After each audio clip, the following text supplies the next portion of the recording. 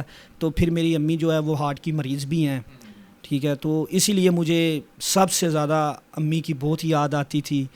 تو جب مجھے پھر وہ میری ایک ڈیوٹی بھی تھی کہ صبح بھی امی کو میڈیسن کھلانی اور رات کو بھی کھلانی، ٹھیک ہے. تو وہ مجھے جب وہ ایسا بھی ہوتا ہے میڈیسن بہت مہنگی ہے، تو وہ کبھی کبھی امی نے کہنا نہیں یار رہن دے، اتنی مہنگی دوائی پہندی ہے آج نہیں کھاندے. میں نے کہنا نہیں کھانی ہے، ٹھیک ہے، نہیں کوئی بات نہیں میں رات نکال لوں گی. تو پھر مجھے یہ جب باتیں یاد آتی تھی کہ یار وہ میڈیسن کا کون اتنی ذمہ داری لے گا، یا امی تو پہلے ہی ان کا تقریباً 45% دل ہے، عام بندے کا 70% ہونا چاہیے، ٹھیک ہے. تو پھر میں تو یہی سوچتا تھا کہ یا اللہ میری امی کی زندگی ہو، کہیں ایسا نہ ہو کہ اس صدمے میں میری ماں دنیا سے چلی جائے. اگر ماں دنیا سے چلی گئی تو پھر تو آپ کو پتہ ہے بندے کی پوری کائنات ہی چلی جاتی ہے. تو پھر جس گھر میں ماں ہوتی ہے بہنیں بھی اس گھر میں آتی ہیں، بھائی بھی اس گھر میں، ماموں ہیں چاچو ہیں، سبھی نے ادھر ہی آنا ہے جدھر ماں باپ ہوتا ہے. تو اس لیے بڑی مجھے ماں. اچھا وقار بھائی آپ کو نہیں لگتا کہ جیسے کہ آپ کا نام دے دیا گیا، جلد بازی میں یہ سب کچھ ہو گیا، اس طرح نہیں ہونا چاہیے؟ جواد بھائی میں تو بس یہ ایک ریکویسٹ کرنا چاہتا ہوں، کسی طریقے یہ اس پہ عمل ہونا چاہیے. یہ میں نے آپ کو پہلے ہی بتایا، یہ جیو فینسنگ جو ہے نا اس کا تھوڑا جا کوئی بہتر نظام ہونا چاہیے، طریقہ کار اس کا بدلنا چاہیے. اس میں ٹھیک ہے جیو فینسنگ میں مجرم پکڑے بھی جاتے ہوں گے، ایسا تو نہیں ہے کہ نہیں پکڑے جاتے ہوں گے، لیکن اس میں بس یہ کرنا چاہیے کہ جیو فینسنگ میں کوئی بھی بندہ آ سکتا ہے، اس میں میڈیا والا بھی آ سکتا ہے کہ میڈیا والا بھی تو ایک جگہ پہ موجود نہیں رہتا، ٹھیک ہے. رپورٹنگ کے لیے جاتے ہیں، اس میں وہ کوئی سیل مین بھی آ سکتا ہے ایک گاؤں سے. وہ آج کل تو وہ بائک پہ بھی لوگ اپنی روزی کمانے کے لیے نکلتے ہیں چیزیں ڈال کے، وہ بھی کئی گاؤں گھومتے ہیں، ٹھیک ہے. ان کا بھی کسی کا نام آ سکتا ہے. جیو فینسنگ میں آنے والے بندے کو مجرم قرار نہیں دے دینا چاہیے جب تک اس کی تفتیش نہ ہو. اس بندے کو پکڑیں، اس کو نامزد نہیں کرنا چاہیے. جس طرح انہوں نے مجھے نامزد کر دیا تھا، انہوں نے 25 لاکھ نام رکھ دیا، ابھی میری تفتیش نہیں ہوئی، ابھی مجھ سے کسی نے رابطہ نہیں کیا، کسی نے کچھ پوچھا نہیں، 25 لاکھ روپیہ انہوں نے نام رکھ دیا. یہ سب سے پہلے مجھے پکڑتے، ان کا حق تھا یہ مجھے پکڑتے، میری تفتیش کرتے، تفتیش کے بعد یہ مجھے لانسمنٹ کر دے کہ یہ بندہ ہے یا نہیں ہے. وقار بھائی اچھا یہ بتائیے گا کہ عابد سے کبھی ملاقات ہوئی فیس ٹو فیس؟ اس سے کبھی آپ نے اسلام دعا لی ہے؟ مسلمان بندے کے لیے اس سے بڑی گواہی کوئی نہیں ہے. بسم اللہ الرحمن الرحیم، لا الہ الا اللہ محمد رسول اللہ، کہ میں نے زندگی میں اس کی شکل نہیں دیکھی.